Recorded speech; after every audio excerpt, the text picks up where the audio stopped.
Le Tour de Chauffe est lancé pour la catégorie du championnat de France F4 pour la deuxième course. Une deuxième course qui a la particularité de se disputer en grille inversée pour les 10 premiers du classement de la première épreuve.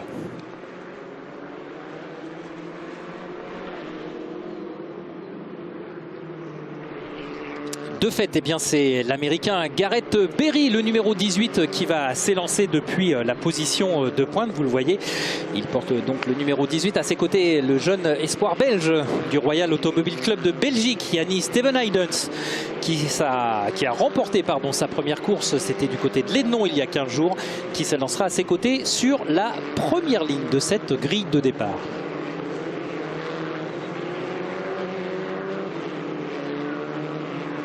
Juste derrière, on aura Jason Lung, le numéro 89, le pilote canadien, avec à ses côtés Edgar Pierre, le numéro 27. Enzo Peugeot sera sur la troisième ligne en 5e position. C'est le leader du classement provisoire. On va en reparler dans quelques instants. Et il aura à ses côtés son compatriote Paul Alberto, 6e.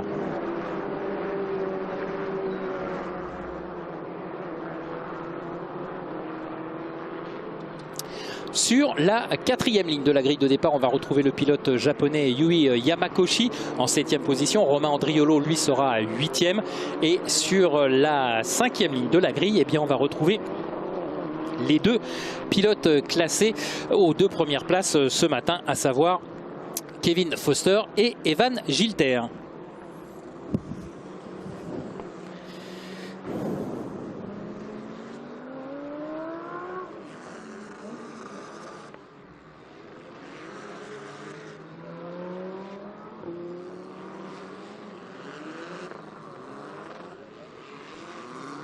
Voilà les pilotes qui sont en train de terminer ce tour de chauffe et qui vont dans quelques instants se replacer sur la grille de départ. Alors je vous le disais tout à l'heure, il y a quelques instants plus exactement, Enzo Peugeot qui s'élance depuis la 5e place de la grille est toujours en tête au classement provisoire, mais ce matin il avait 28 points d'avance sur Evan Gilter. Evan Gilter qui s'est imposé et qui est désormais à 12 points de retard donc sur Enzo Peugeot.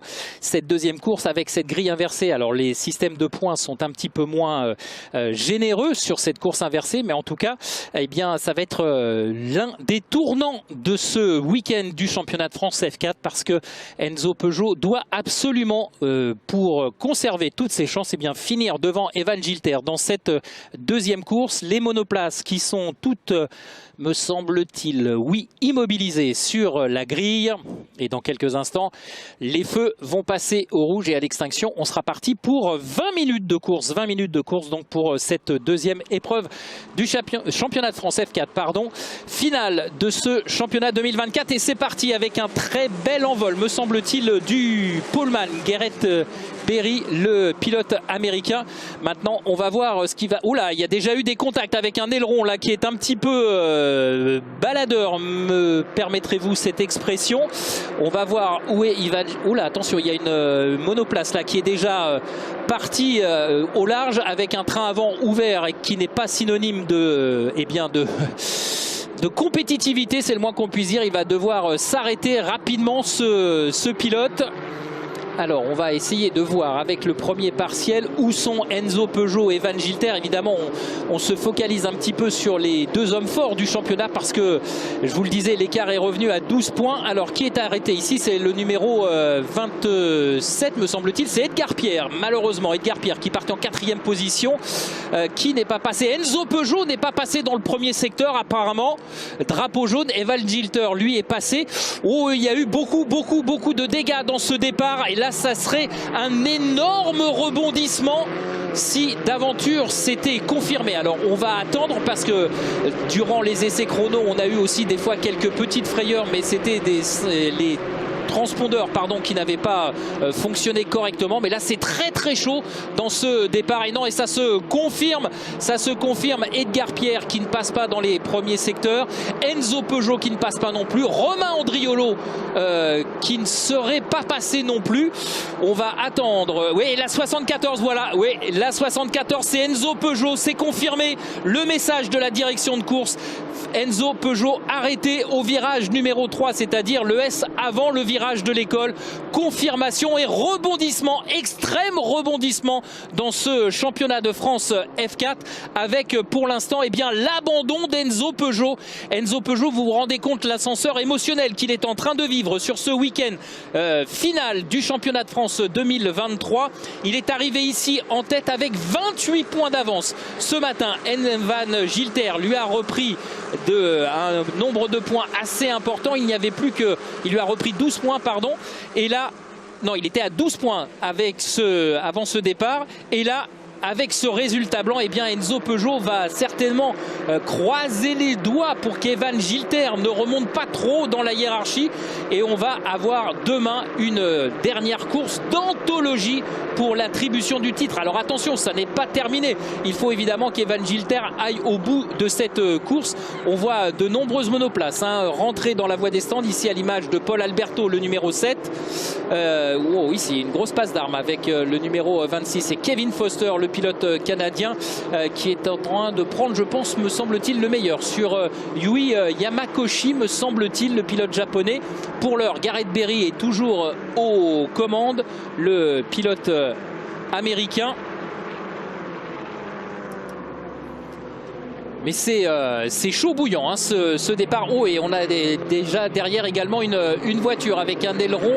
Je pense que c'est Yamakoshi qui a son aileron avant, sa moustache avant, quelque peu endommagée. Et également du côté d'Adrien Cloménil, le numéro 14, qui a un aileron pour le moins en mauvais état. Alors attention, je ne veux pas être oiseau de mauvais augure, mais on s'est vite rendu compte, notamment c'était du côté du Grand Prix de la ville de Pau. Alors c'était pas le Grand Prix en tant que tel, c'était la deuxième course qui était disputée dans le cadre du Grand Prix de Pau.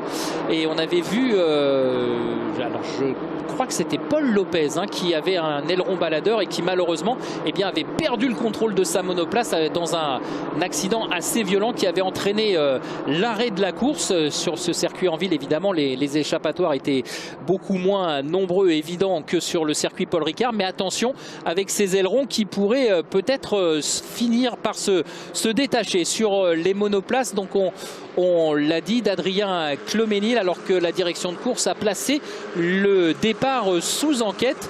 Alors on a Adrien Cloménil avec une voiture qui est légèrement endommagée au niveau de l'aileron avant. Et attention parce que Evan Gilter, il est en 6e position. J'imagine que du côté de son équipe, on a dû le prévenir que malheureusement Enzo Peugeot était out. Et on va revoir ce départ. Alors on va tenter de comprendre. Ah oui, ça s'est tout de suite touché dès la deuxième ligne.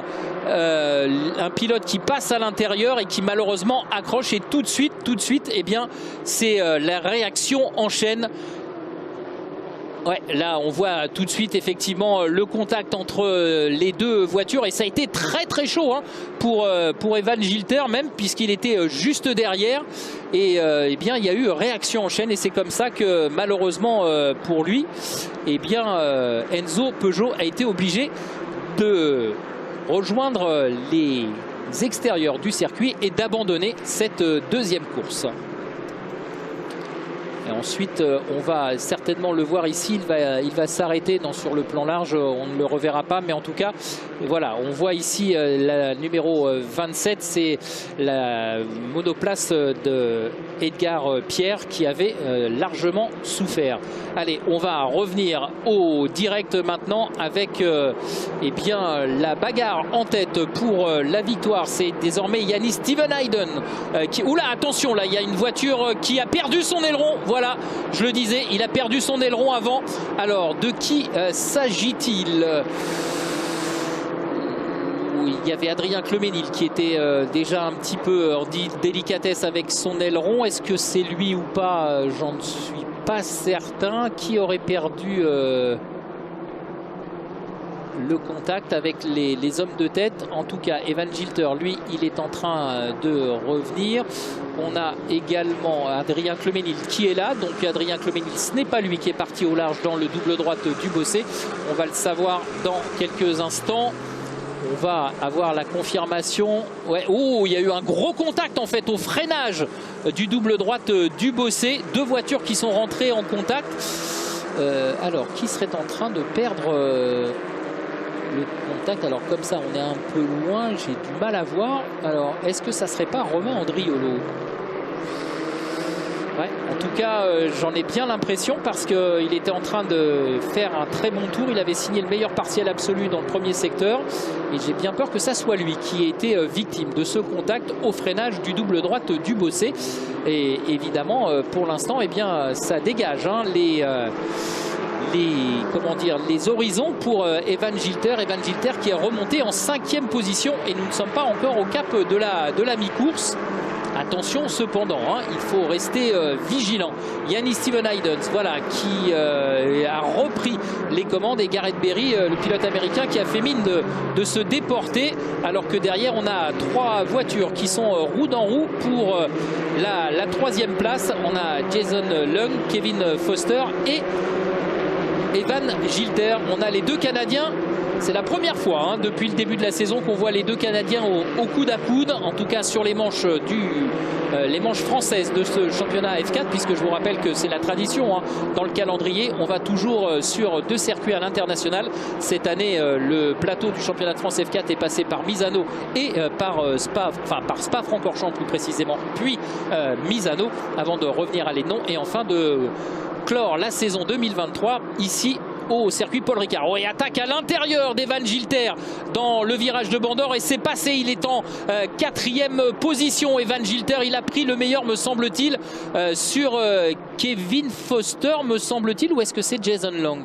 Non, je crois que c'est la 89, donc c'est Jason Long. Voilà, Jason Long qui eh bien, perd une position au profit d'Evan Gilter. Et Kevin Foster, lui, est devant le Français. Kevin Foster qui pour l'instant est en 4e position. Non, 3e position, oui, parce que sur notre écran, on a un petit problème là.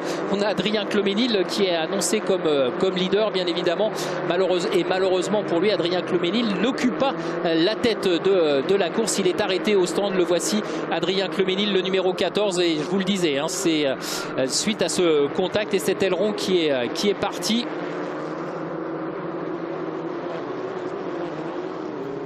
Et donc Romain Andriolo, lui, est, semble-t-il, toujours crédité de ce meilleur partiel absolu dans le premier secteur. Mais évidemment, il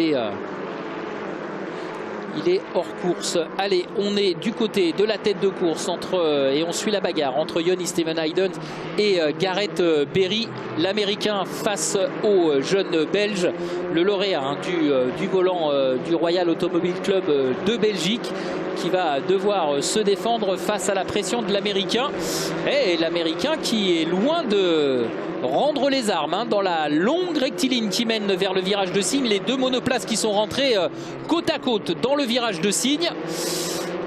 Kevin Foster est toujours en 3e position. Evan Gilter est donc 4e. Est-ce que Evan Gilter va pouvoir revenir sur le pilote canadien? C'est toute l'incertitude. Il reste 9 minutes et 40 secondes dans cette 2e course qui aura été vraiment très intense, avec de nombreux rebondissements et évidemment un rebondissement de taille, celui de l'abandon d'Enzo Peugeot. Ah, j'imagine ce qui doit traverser l'esprit d'Enzo Peugeot, lui qui était arrivé en tête ici au Paul Ricard et qui avait 28 points d'avance. Il lui, entre guillemets, il avait la course à maîtriser et malheureusement, eh bien là, c'est totalement remis à zéro. Les compteurs, on fera les comptes à l'arrivée bien évidemment, mais cette dernière course qui aura lieu demain, eh bien, va être très très intense et il va falloir avoir les nerfs solides entre Enzo Peugeot et Evan Gilter, parce que a priori et rapidement de tête, celui qui terminera devant l'autre eh bien devrait remporter le titre de champion de France de Formule 4. En tout cas, ça va être un finish exceptionnel, mais pour l'heure, eh bien, on doit... Alors, il y a une voiture là qui s'est arrêtée, c'est la numéro 5 malheureusement. C'est Paul Lopez, le pilote espagnol, qui s'arrête. Alors, est-ce que lui aussi a été eh bien, un petit peu impacté dans les différents rebondissements de course qu'on a pu observer depuis le départ? Il y a fort à parier que oui, parce que l'Espagnol s'est arrêté et il n'y avait pas de raison. Alors, que s'est-il passé? Est-ce que c'est ici qu'il y a eu un contact? Non, ça ne me semble pas être le cas. En tout cas, pour l'heure, eh bien, pas de problème pour Yanni Steven Haydens, le pilote belge qui, pour l'instant, résiste aux attaques du pilote américain Gareth Barry, alors qu'on a une enquête qui concerne le problème de la voiture numéro 27, à savoir Edgar Pierre, qui est donc cet incident qui est sous enquête. Alors on va voir s'il y aurait des pénalités qui seraient éventuellement décidées par la direction de course et qui seraient infligées à d'autres concurrents.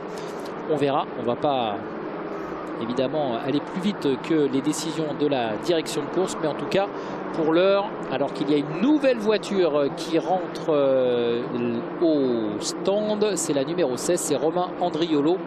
Ouais, là, cette fois, je crains que ça soit de façon définitive. Oui, d'ailleurs, Romain, il rentre directement dans le paddock, en direction du paddock du championnat de France F4. Romain Andriolo, donc, qui rentre au stand. Et attention, parce que là, on suit la bagarre entre la lutte qui oppose Max Reis, le numéro 28, à Doyle Parfait, le numéro 46, me semble-t-il. Ouais, je crois que c'est ça. On a un petit peu de mal à lire, hein, parce que les voitures sont assez loin et les numéros assez petits, mais je crois que... Non, Doyle Parfait, il est devant, là, le 46, il est devant. Donc qui est derrière? C'est le 61, c'est Louis Schlesser, pardon. C'est Louis Schlesser qui est aux prises avec le pilote allemand.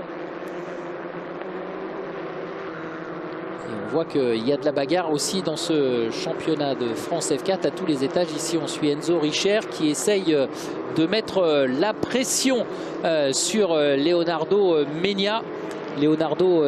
Qui tente de résister aux pilotes français. Mais attention, hein, dans la rectiligne qui mène vers la chicane nord, je pense que Enzo Richer va profiter du phénomène de l'aspiration pour peut-être tenter de déborder, à l'image de ce qui est en train de réaliser. Non, j'allais dire réaliser. Bien non, ça sera partie remise pour Gareth Barry.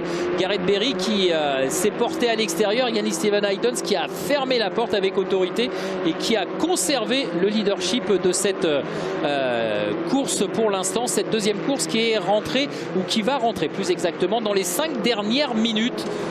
Voilà, on revoit l'action. Hein. Yanni Steven Haydens qui s'est totalement déporté à l'intérieur pour rentrer dans la chicane nord et qui lui a permis en fait, de conserver sa position de leader.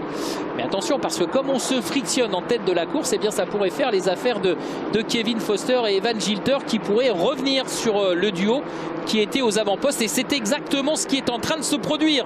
On est à un tout petit peu plus de 5 minutes et désormais on a 4... Oula, attention, il y a une voiture qui est en feu. On voit des flammes qui s'échappent du compartiment moteur. Ouais, et la voiture de sécurité pour Max Reis, semble-t-il, le numéro 12, le numéro 28. Alors, on va revoir ce qui s'est passé. Ouh là là, ouais, effectivement, grosse sortie de piste avec cette voiture qui est sur le halo.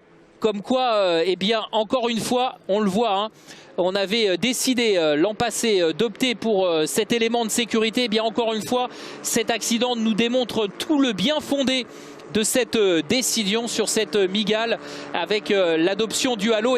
Là encore une fois, on voit tout l'intérêt de ce système de sécurité et on comprend aisément la décision du côté de la Fédération française et de la FFSA Academy d'équiper les migales, les monoplaces de ce championnat de France F4 de cet élément de sécurité qui, lorsqu'il avait été introduit, avait fait un petit peu débat. Les pilotes n'aiment pas le changement, hein, c'est bien connu. On s'était dit que on avait entendu différents pilotes douter de l'efficacité de cet élément de sécurité. Romain Grosjean le premier, et on se souvient tous de cet accident ô combien spectaculaire de Romain Grosjean, coincé dans le rail de sécurité avec sa voiture en feu. Et il a été le premier à reconnaître qu'il avait été qu'il avait dit des bêtises, tout simplement parce que le halo lui avait sauvé la vie sur cet accident. Et là, dans cette figure de Max Reis, on peut dire que le halo a également parfaitement rempli son rôle, parce que le pilote allemand Max Reis, là, il a glissé sur au moins une 50aine de mètres sur cet élément de sécurité. sécurité. Et malheureusement, eh bien, s'il n'avait pas été là, je vous laisse imaginer les dégâts que cela aurait pu causer. De fait, on va attendre que cette voiture soit extraite de la course, du circuit, pardon. Mais j'ai bien peur que cela prenne plus de temps que les 2 minutes et 50 secondes qu'il reste à parcourir dans cette épreuve. Et on va certainement se diriger vers une fin de course avec la voiture de sécurité.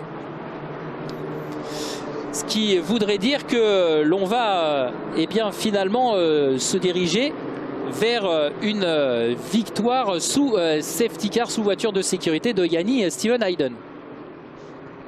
Allez, on va revoir cette image impressionnante. Vous voyez Max Reyes qui a certainement dû escalader la roue d'un de ses concurrents directs. Et la voiture qui part, j'allais dire en tonneau, non, mais qui se positionne sur le toit et qui glisse sur le halo, sur cet élément de sécurité.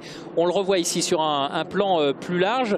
Et du coup, eh bien, heureusement que ce halo est là pour protéger l'intégrité du pilote allemand. Voilà, et la bonne nouvelle, c'est qu'on est reparti sur les 2 dernières minutes. On va assister à une course exceptionnelle sur les 2 dernières minutes. Il faut attendre évidemment que Yanni Stephen-Hayden relance le peloton. Et attention, attention, parce qu'il faut non pas, là aussi, il faudra être entre guillemets raisonnable pour ne pas confondre vitesse et précipitation.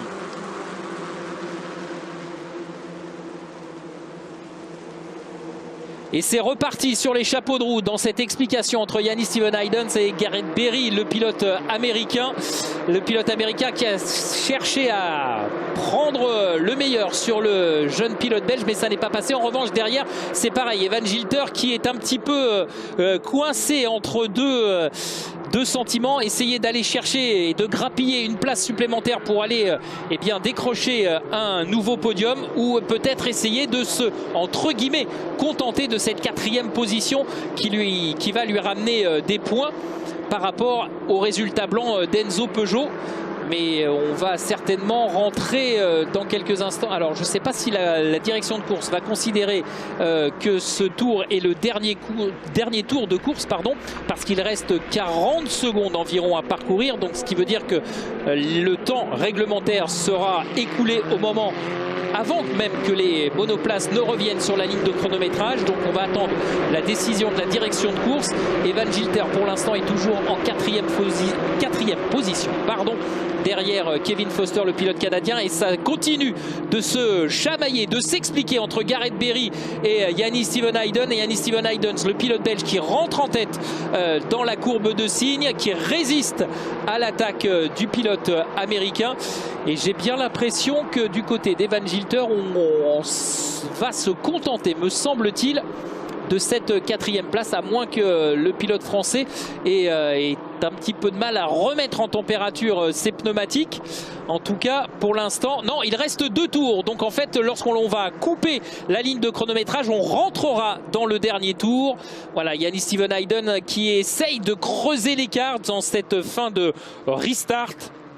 Au moment où il va couper la ligne de chronométrage, il y a toujours Gareth Berry. Mais attention, parce que derrière, eh bien, Kevin Foster et Evan Gilter sont à portée de fusil. Il ne va pas falloir commettre d'erreur. Voilà, on est dans le dernier tour. Dernier tour pour Stephen-Hayden pour aller chercher une nouvelle victoire.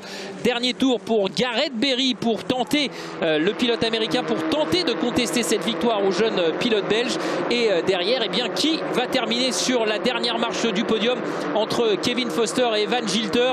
Est-ce qu'Evan Gilter va aller chercher cette 3e place, peut-être grappiller quelques points supplémentaires? Mais si d'aventure sa manœuvre ne réussissait pas, il y a le risque d'accrochage, et ça serait évidemment un coup dur pour le pilote français, sachant que son adversaire direct au championnat, Enzo Peugeot, ne marquera pas de points dans cette course. Donc il va falloir faire un choix évidemment plus que délicat. La raison, face à la fougue. On va voir s'il il va se contrôler, Evan Gilter. En tout cas, dans la ligne droite du Mistral, que ce soit pour la première place ou la troisième marche du podium, ou bien on joue au phénomène de l'aspiration. Et Yannis Steven Haydens qui n'a pas arrêté de zigzaguer pour empêcher Gareth Berry de prendre son aspiration. Pour l'instant, en maîtrise. Derrière, on a toujours aussi une bagarre entre Enzo Richer et Andrea Iduna et Jason Long qui sont au coude à coude. Là aussi pour les accessites, pour les places d'honneur. Yannis Steven Haydens qui se fait faire l'extérieur dans la courbe de signe par Gareth Berry. Mais attention, il est mieux placé, le pilote belge, à l'entrée du double droite du Bossé. Attention, attention, le belge qui reprend l'intérieur, qui reprend les commandes de la course. Et attention, parce que Kevin Foster va aller au contact. Non, oh, c'est passé très très près sur Gareth Berry. Gareth Berry qui conserve le gain de la deuxième position. Mais ça, il s'en est fallu de très très peu. Alors, on est à quelques hectomètres maintenant de la ligne d'arrivée. Yannis Steven Haydens est en tête. Il devrait conserver cette position parce que là, il a un tout petit peu d'avance qui le met hors d'atteinte d'une attaque de Gareth Berry au freinage du virage du pont. Que se passe-t-il derrière? Non, c'est toujours le même ordre et on va se diriger vers une victoire du jeune pilote belge, le lauréat du Royal Automobile Club de Belgique, qui s'impose devant le pilote américain Gareth Berry et Kevin Foster, le Canadien, qui donc monte sur la troisième marche du podium. Evan Gilter termine en quatrième position. Enzo Richer dans le dernier tour, dans le dernier secteur, eh bien, a pris le meilleur sur Jason Long et Leonardo Mena. Il s'impose donc et il gagne il se classe donc 5e. Jason Long est 6e, Leonardo Mena 7e, Andrea Iduna 8e, Porter Ruizé 9e et Wibelos termine et complète le top 10 juste devant Louis Schlesser et Tom Callender. Voilà, quelle course dans cette deuxième épreuve du championnat de France de Formule 4, alors qu'on a un pilote ici, c'est Gareth Berry qui s'est arrêté juste après la ligne d'arrivée. Alors que s'est-il passé pour le pilote américain qui semble avoir connu un problème? On va tenter de comprendre ce qui s'est passé. Ah ouais, il s'est tout de suite rangé. Alors, j'ai l'impression que, oui, il y a eu une... ouais, on a l'impression que le train avant gauche est un petit peu endommagé. Alors, est-ce que ça serait pas le contact qu'il y aurait eu entre Gareth Berry et Kevin Foster à la sortie du double droite du Bossé? En tout cas, il a franchi la ligne en deuxième position et c'est le plus important pour l'Américain. Donc on va retrouver dans quelques instants pour la cérémonie protocolaire Yannis Steven Haydens, Gareth Berry et Kevin Foster.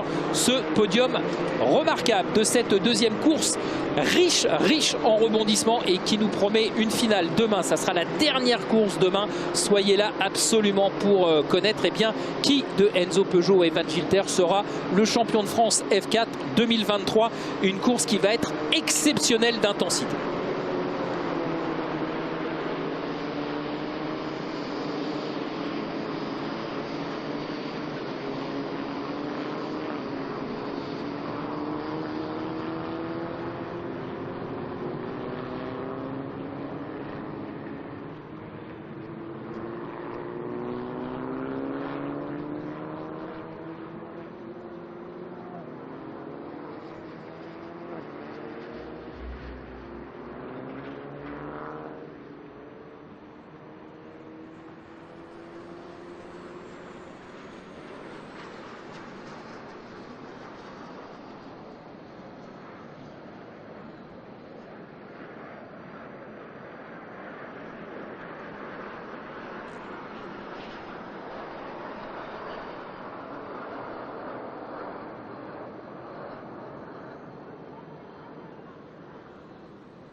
Sì.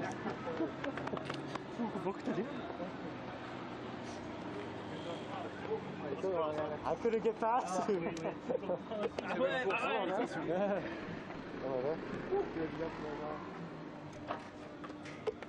It's good, it's good. Yeah. It was fair. Belgium are tough to overtake. Good fight. Good job. Congratulations, mate.